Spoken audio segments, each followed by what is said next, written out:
Hey guys, this is Eric Weingartner with Weingartner Racing. It is Saturday, so it's an update video day. A lot happened this week, so I got a lot to talk about. First off, on Wednesday and Thursday, I was on the dyno again, dyno testing the LS dyno mule that I have. It's a 408, not a 4.8, 408 cubic inch engine. I tested these two sets of cylinder heads and some other things as well, E85 as well. And I cannot wait to talk about those. However, I'm probably not going to have those videos for a long time because I haven't even wrapped up all the stuff that was tested in dyno session 1. So if you're wanting these results right away for as far as a video, it's going to be a minute. But if you're like, man, I really want to know, good news for you. In the link in the description to this video, I'm going to put a link to my online store, and it costs $30, but I will text you all of the dyno sheets from the dyno test that happened this week. So what was tested was these ProMax small bore LS3 heads, these ported 243 heads, E85 was tested as well, and different intake manifold, a bunch of different stuff.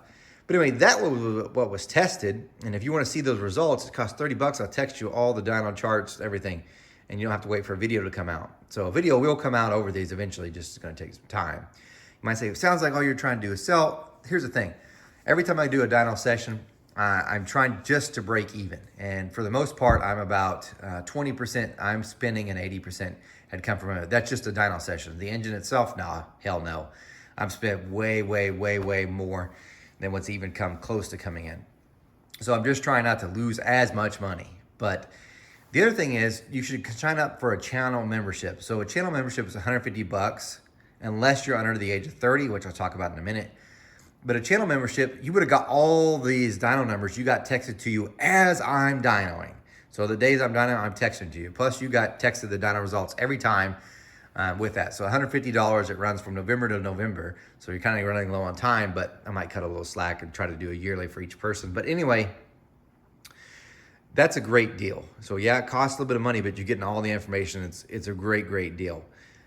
Now, if you're under the age of 30, I've said this for many videos, but it's been a while. If you're under the age of 30 and you want a channel membership, you get it at a super low rate of $6. All you have to do is go to my online store. By the way, to purchase that channel membership, also go to my online store. I'll put a link in the description. But if you're under the age of 30, go to my online store and buy a $6 ticket. $6 sticker. When you buy that $6 sticker, I'm gonna ask for some proof that you're under the age of 30, and you get your channel membership for $6. Why everybody else above that's paying $150. And before you old people are like, oh my God, why can't you give us a break? I'm blah, I've got this problem. Look, I think it's way harder for the people that are younger than it is for the older. And the other big thing, and this is probably bigger than that, even with the whole life's harder, I think, for the younger ones, especially as far as money-wise is concerned.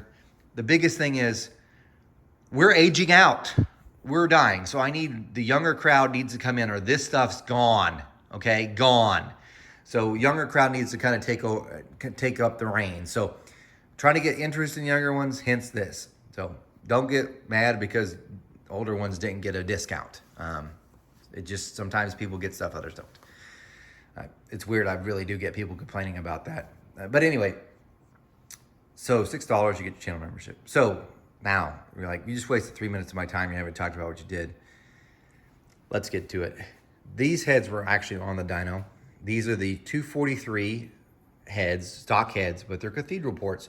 Because one of the questions I really wanted to know was, hey, we're testing these LS3 style heads. What if you ported a cathedral head, a stock one? Could it compete with the LS3 style heads? Well, I've got an answer for that now. The one thing about this has got a lubridio valve. This is only 202. If you compare it to most of the LS3 heads that were tested, they have a 2.165. So this is by far the smallest valve. Same with the exhaust valve, it's 1.550. However, this has a 64cc chamber. Most of the LS3 heads had bigger ones, with the exception of this one. But anyway, really wanted to see. It did well. It did really well. Matter of fact, I ported these, obviously, for a customer. But it did so well, I'm like, man, I'm gonna want to pat myself on the back. I was pleasantly surprised. But yeah, that was really cool. This was the other head that was tested. This is the ProMax small bore LS3 heads. Now this one has a 208 valve. I said most of the LS3 heads have a 2.165. The AFR Enforcer has a 208, and so does this one. This was the first head that finally, with this head, the horsepower numbers finally beat the small block Chevy Dyno Mule. Now, I know some of you like LS fanboys are going, keyboard warrior, ha, I told you. Because they're also saying, which I've heard all week, or actually all weeks, with the small hydraulic roller camshaft, it beat the, it's getting close to the small block Chevy with its bigger camshaft. I'm gonna do a whole nother separate video on that, but I wanna say that's not entirely true. So let me kind of explain this one just a little. We're using a hydraulic roller camshaft on both these. It's the Texas Speed Stage 2. It's got a 630 lift, and it's got 229 degrees of duration at 50 thousandths. The small block Chevy had a 260, 270 at 50 thousandths duration. And right away, when you look at those two numbers, you're like, wow, that one looks really, really, really, really bigger. It also had a 685 lift. It looks bigger until you take out the lash. Yeah, that's the thing. Whenever you get a cam card and it's for a solid roller, they're assuming 0 lash. You don't run a solid roller camshaft with 0 lash. You run it with 21 in that case. So really what that means is that cam moves 21, the lifter has to move 21 thousandths before it actually lifts the valve. So the duration on that cam card for a solid lifter camshaft isn't quite the same to compare to a hydraulic roller. Because a hydraulic roller, it moves the instant. I mean, as soon as that load moves up, it's opening the valve. That doesn't happen with the solid lifter camshaft. So when you're comparing the durations at 50 thousandths from a hydraulic roller to a solid roller, it's not the same. Because in essence, that 260 that I have on the small block, that 21 thousandths lash, if you actually measured it, which I didn't and I should have, the actual 50 thousandths duration number is gonna be way smaller. The best way I could so far figure out without getting the degree wheel out and measuring everything is this. If you take your hydraulic roller camshaft, its advertised duration, which is at 6 thousandths, you get that number, then if you're lucky, which I do have, and I'll show you in the video, if you get a cam card from or a cam doctor from your solid roller camshaft, sometimes they'll have a duration measured at 20 thousandths. That would be the same advertised duration as a hydraulic roller camshaft. You could kind of compare those two numbers. The numbers on the camshafts, as far as those numbers are between the LS and the small block Chevy, are not as different as you think. It's about 8 degrees advertised. So the 50 thousandths can be a lot closer. So yeah, it looks like it's smaller when you look at 229 versus 260, but not quite. Same with the lift. The solid lifter has a 685 lift, but when you take out lash, you're really 664 to a 630, 30 thou. So I know it's like, you're just defending the small block Chevy. You don't want to admit that it's better. Oh no, these beat it. But there's one other small thing about this. These chambers are 56 cc's. These were 64 cc's. When I did the compression ratio calculator, this is 11.8 to compression ratio. This is actually close to what the small block Chevy was with the AFR 227. Close. This isn't even close. This is 13 to 1. 13 to 1. So 13 to 1 compression ratio. Yeah, it's got a hydraulic roller camshaft, and it is slightly smaller than the small block Chevy, but it did beat it. And if you want to see those results, you're just going to have to wait. But I'm not defending it because I'm actually pretty proud. Because one great thing about the LS, I mean, you could say what you can. By the way, I'm going to back up just a little. I'm kind of disappointed because I was really hoping it would actually make more power than what it did. So it did make good power. And it did beat the small block Chevy. But I was hoping for a bit more, which you really have to watch to kind of figure out. But I really was, because when you look at how much this thing flows, like 350 CFM, and the best small block head that's been on the small block Chevy went like 330, just cracking it. I really would have thought this one would have kicked it. I mean, it would have just been so much better. But it's really hard to take away that compression ratio. I really, really, really thought it would be better. Now, one thing that I really wanted to test was a viewer was sending in another camshaft that was much larger. It was a 243 duration on intake, which was much larger than 229. He paid a lot of money to have it next day aired so it could be there when we went to Dyno, so I could switch out real quick. Guess what? UPS screwed him. It showed up the day after we're done dynoing. If everything goes smoothly, which it doesn't mean it will. Dunsworth has a lot of stuff he's got to get done first, but if luckily, this was going to cost me a pretty penny, so another loss on the dyno session, I'm going to try. This is like fingers crossed. Maybe Monday we'll get back on and test the bigger camshaft, because I would like to see that one actually break 700. That camshaft may do it, but who knows. But anyway, yeah, get the results. I know I'm being vague because I want you to pay for that so I can hopefully pay for another dyno session. Now, what other heads are left to test? I still have the large bore LS3 Pro Max heads to test, and I also have a set of mildly ported Brodix BR3 heads. I'm actually waiting to test those ones. One, because I'm out of budget for dynoing, except for I might do this one for the cam just because I really want to see this one break 7. But I'm probably going to wait until I've got something else too, because there's a camshaft I have sent to go get reground that should be like a 234, 244.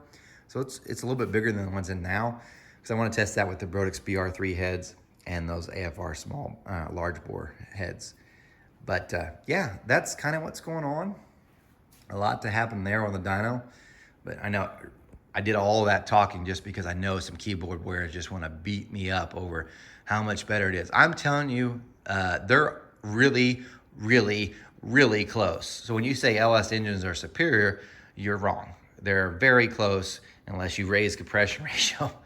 But I will say this. So this is me being helpful to the LS guys, because I do love this. So I don't think it gets enough credit, probably because too much worrying about the horsepower. There's some great things about the LS that makes it much easier to work on. So let me just kind of tell you. When it's hot, which is like 95 degrees, you have less head bolts to torque. It's heaven. And then there's this. Your rocker stand, because of the hydraulic rollers,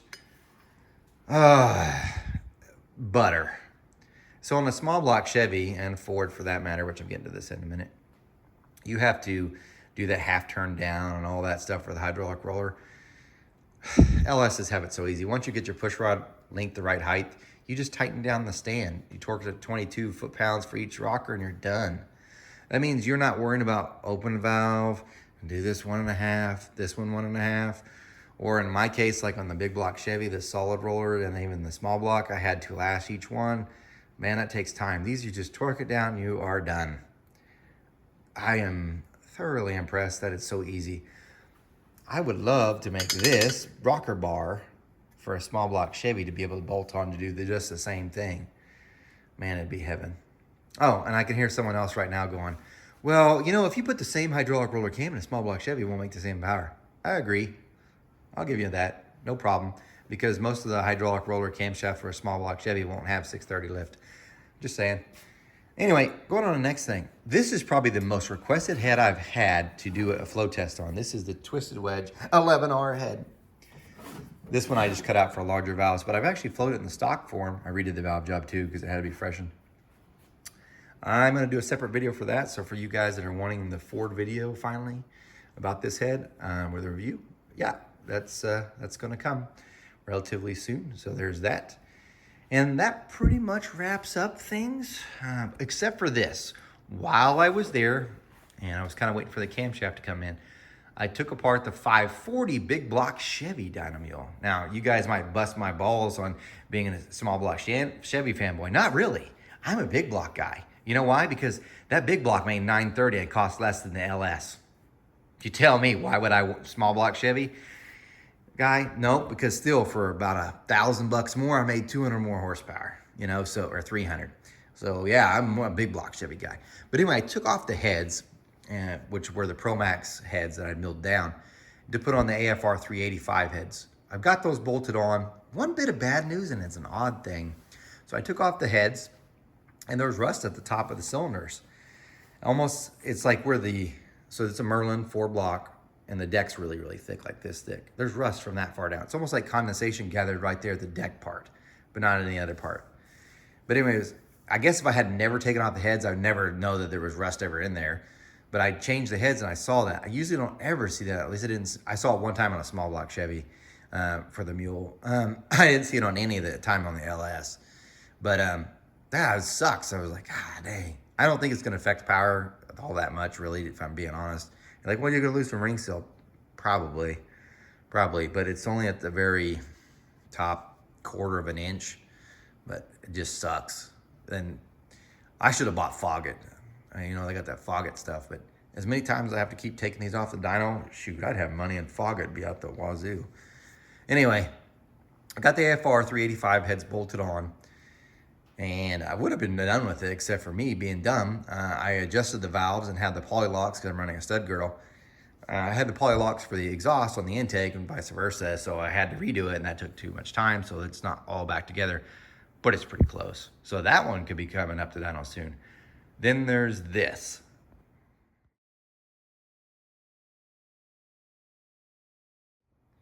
In all fairness, that motor, my big block Chevy blower motor, this will be going in the Camaro, will probably be the next thing to dyno, and I have no idea when, because I need to save up some money and get some stuff done around the shop because I'm way behind on some of the customers' work. But that should be the next thing to dyno. But I'm not in a rush to dyno because it's hot and it was miserable. But anyway, there's that. That concludes the technical part of this video. If you're not into hearing about my son swimming because he had his meet last week, you just cut off the video. I totally get it. I'm not going to fault you in any way, but please don't complain about me talking about my son when you have a chance right now to stop the video. Anyway, yeah, let's talk about my son. Okay, so last weekend was, and if you watch my video update from last one, I said, please pray for him because it had been rough. Last weekend was the end of the long course season. So if you're like, what do you mean long course in swimming? Swimming, unlike any other sport that I know of, really doesn't have an off season. You have a little break and then you switch to a different length of the pool you swim in. So for instance, he just finished long course season, which long course is the same length of the pool that they're swimming in the Olympics right now. Most of the time he's in short course season, which is it's 25 yards, 25 meters, depending on what pool you're in. And the reason why they do have the two seasons is because most places don't have a long course pool. Matter of fact, I was thinking about it, in the entire state of Oklahoma, to my knowledge, there are only two indoor long course pools, one in Jinx and one in Edmond. We were supposed to have this meet at Edmond, but their air conditioner went out, which it is always hot in there. We were there in April, so it wasn't even all that hot. It was insanely warm in there because of the humidity and everything else. So their air conditioner went out. I was like 95 degrees. High humidity in a pool area. Hell no. So luckily they moved it to Jinx. Jinx has much better airflow. The facility is fantastic, far more seating. It's just better. Anyway, to him though, his long course season has been rough. So he's gone to every meet and besides the very first one that he went to in Edmond in April. He did really well and he dropped some time and it looked like this was going to be really promising long course season. And from that point on, he sucked. And it wasn't nothing he did. That's the thing too.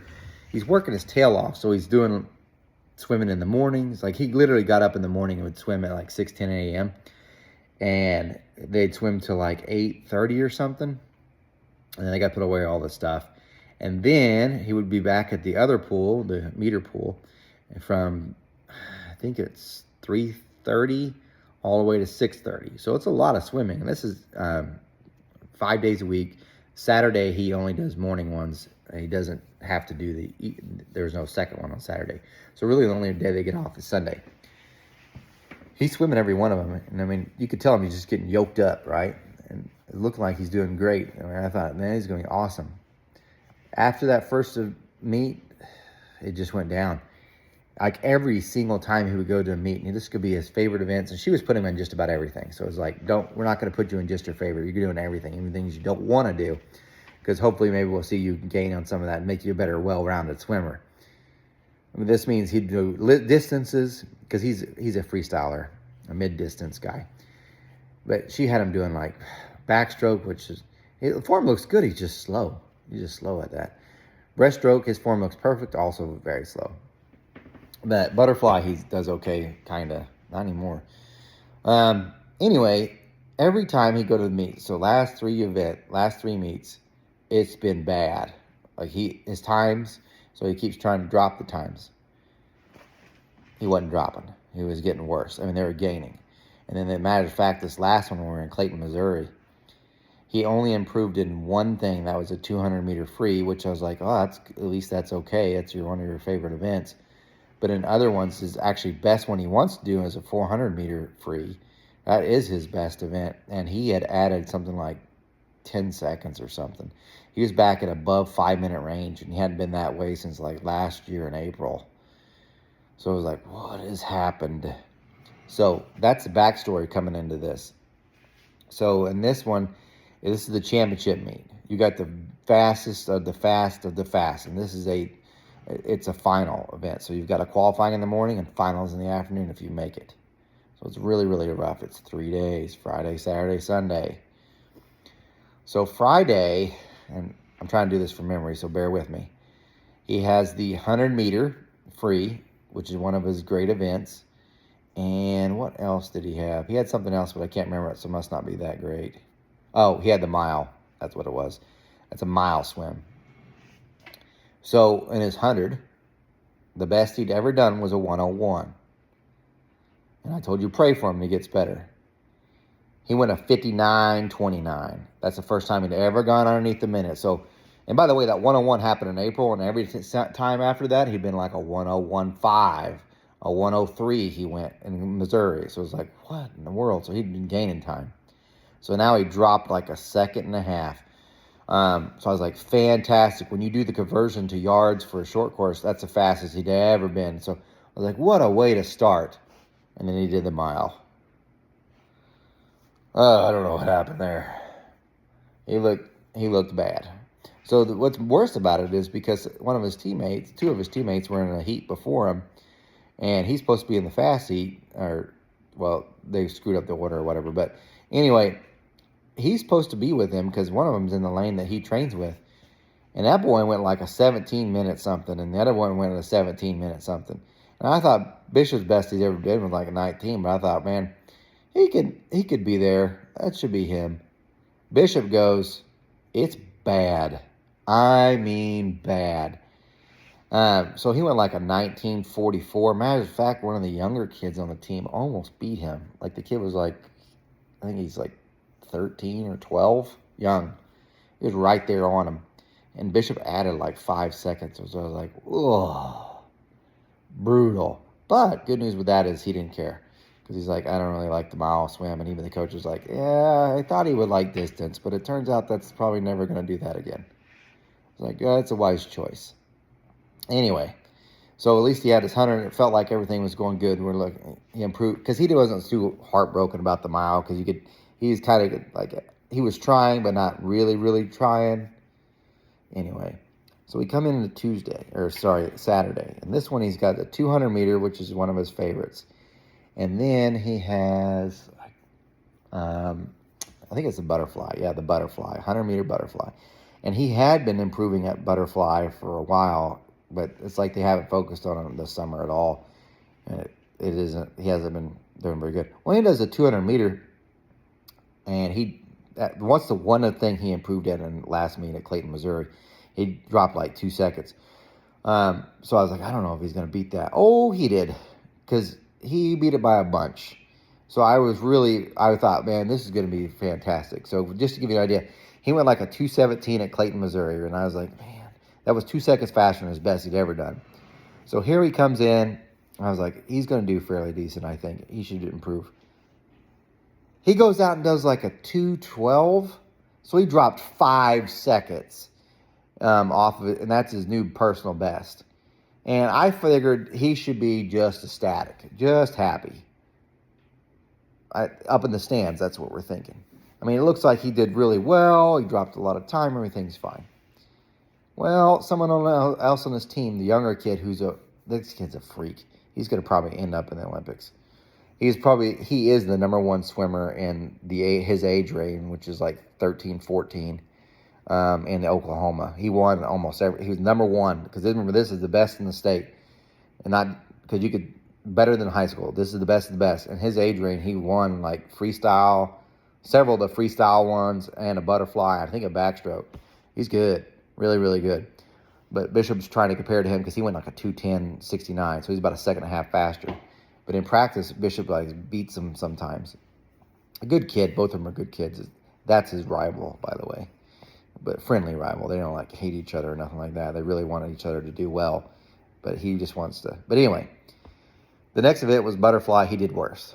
His times were worse, which I wasn't too beat up because he hadn't really worked on that this summer. So it was mostly freestyle. So it wasn't a big deal. But we're still expecting him to come out happy because he didn't make finals. He didn't make top 16 to make finals. But we kind of thought he would come out happy because he had dropped his time, gone fast as he'd ever gone. We were wrong. He comes out and he's not happy at all. I was like, "But way to go, bud. You know, you dropped 5 seconds. You should be really proud of yourself. Way to go, buddy." That was a mistake. He's like, "It wasn't good enough." I'm like, "What do you mean?" He goes, "It wasn't fast enough. I've gone faster." I was like, "No, you haven't." He goes, "If you do the conversions and yards, I've gone faster, and I went almost as fast, and I missed the turn on that one."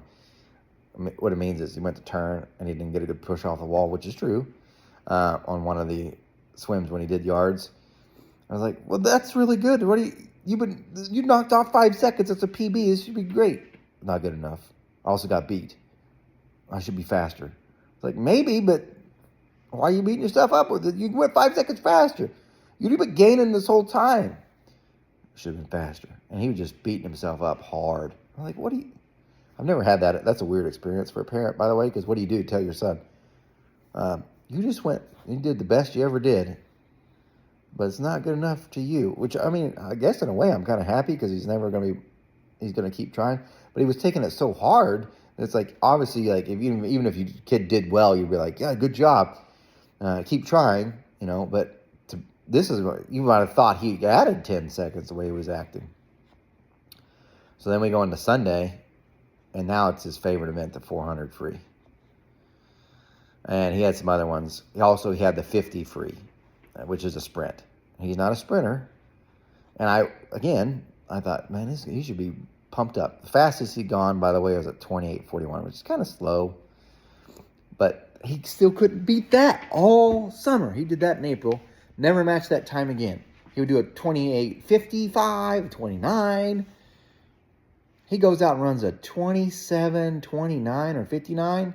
So he's almost dropped a second in the 50. I was like, wow, thank you. Because you do conversion, that's like a 23:99. He never did that. I mean, really is at best. So like, he should be happy. He then does the IM, 200 IM, which he sucks at. I shouldn't say he sucks at. He doesn't care about because it's the other strokes are in it. The IM means you have to just swim all 4 strokes. And I said, you probably should take that easy on that. I know she put you in that, but your next one after that, and literally it's a short turnaround. You'd have to do the 200 IM, and then you got maybe a 15-minute break, and then you got 400 free, which they're long races, and they're tiring. So like, you might have to take it easy. Well, he said he took it easy, and he kind of did, but he still dropped time. So I was like, that's a good thing. The 400 free starts. The best time he'd ever gone was last year, 4:47. He had not gone faster at all this season. Horrible. He goes out and goes a 4:42. So he dropped 5 seconds. He was pissed. Looked up the time and he was pissed. Made it worse because that kid that he's friends with went again after him. And he went quite a bit faster. But he's just, like I said, he's just a freak. And Bishop's like, I should have gone that close to that. I was so far off. But here's the thing, though. He ended up finishing 17th. Top 16 go to the finals to compete again. One kid scratched, so he got in. So he was the number 16 qualifier, made it in the finals, because he made it in the finals last year, too. That's the only time he's ever made it besides that. So in the finals, we had him prepped up, ready to go. So it's the same day. He takes off. I'm looking at splits, looking great. And then he whiffs a wall turn. He makes his turn too soon, just barely touches the wall. I mean, it looks bad. You can watch the video and you're like, oh, God. What? He just turned too soon. He said his goggles, you couldn't see quite right and missed the wall turn. So no push off the wall. Anyway, keeps going after that. He's kind of booking it, trying to catch up, I think, but he's getting worn out. And he ends up going a 4:44, so 2 seconds slower than what he had in the morning, which after the wall whiff, I was like, that's it? I would have thought it'd been worse. I think if he hadn't missed the wall, it probably would have been like a 439. That's what my guess is, maybe a 438. He was heartbroken. Not because he didn't do better in the final. He ended up finishing 16 in the final, like dead last, which I feel bad for that because I know he wants to do better than that. And yes, he has better than that in him. I know he does. There's no question about it. He got so worried about trying to be even better that he couldn't just relax and swim. And you could see it. So he was working harder because he was more stressed. It just wasn't right. Anyway, I probably shouldn't say this, but he didn't bawl right there, but he went away from people, and that's what you could tell. He doesn't cry around people. But I knew what he's doing. And he was taking it really rough, and the coach came out and said, man, he's just so worried. He thinks he has to make a sectional cut. Because I'll go ahead and tell you this. He wants to go to college to swim, but not just anyone. He wants to go to Henderson. That's in Arkansas. They're a Division II school. They have an engineering program, which works out great for him. But they don't take, this is from when he hasn't even contacted them. I wish he would. Because I'll tell you this. And I know it's my son. It sounds like I'm being a dad guy. I would take him to swim in my team any day. You want to know why? Because he doesn't complain about stuff. So when the coach makes him do the crappiest workouts, he'll do it. He's not, unless he's really, really sick, he ain't missing practice. And there's nothing that coach can say to motivate him because he's already motivated. So if you're talking about like a coachable kid, this is it. He also wants to go faster. He's not there to be there. He's there to get faster. But anyway, he wants to go to Henderson, which is in Arkansas. They have a really good swim team, but according to what he's found out, you have to have a sectionals time to get into their school to swim for their team. He's not even close. So he felt like a lot of pressure, like maybe he could get close to a sectionals time, and he's not. And then he felt more frustrated, so it was just all coming in and hurting him. So this is where it's tough as a parent because you're watching all this, like you had 8 swims and only one of them you did worse in. Well, 2 of them. 2 events. And they weren't even your best ones. Well, no, 1. Only 1 event. The rest you dropped significant times, new personal best, and many, many, many of these. And you feel like dog crap. Like your son, he just not happy at all. Like he thought he'd drowned in the pool or something. And there ain't nothing you could say as a parent to get him out of it. Because trust me, I was like, there ain't no college recruiters. I mean, there might have been some college recruiters. But this isn't where you're getting it. This isn't the only event. You still got short course season starts up. That's where you can make I think it'll be faster. You got to push out the wall as long as you don't miss them. So, there ain't nothing. Anyone hearing nothing. It's on here. Sucks. Anyway, he went to practice the next day. He's in practice the whole thing. What's weird though is this is the only break they get all season. On August 1st is his last day for practice. Then he gets actually 2 weeks off where he's not in the pool at all. So I know it sounds weird because it's like he had state championships. Next day he got practice. And the next day he got practice. So they've been practicing this whole time. Even what happened last Saturday or last Sunday was the last one. Which is weird because when you think about it, he had 1 day off. So they did Sunday and he's like, cause you're this swim, you get Monday off. Tuesday you're back in. So it's almost like a continuous swim thing. But he won't get a day off until, well, he'll get Sunday off, but his last day is on August 1st, and then he's got some time. Anyway, longer thing with this, and good news for you guys, since he's off from swimming, you won't have to have any more of these updates. Maybe I can do an update about his car or something. But anyway, that's it, if you're wondering how he did. So thanks for the prayers for the guys that did. He did improve. I would think that. That's the other thing. If I was a college coach and I was looking at swimmers and I saw him, I mean, he did drop down a little bit in the summer, but then he really, really rebounded. I think I would like a kid that's constantly progressing up, maybe a little dip and then up, which is kind of what he did this one. I think that would be great. I don't know. What do I know, though? I didn't coach swimming. I just wish he wouldn't put so much pressure on himself. He'd probably go faster. So, Bob Stoops, he was the OU football coach. He said, one of the reporters said, like during the middle after the game one time, he said, what did you say to your players to get them motivated? And I remember his words. He goes, look, man, these kids These kids, there's a lot of these are adults.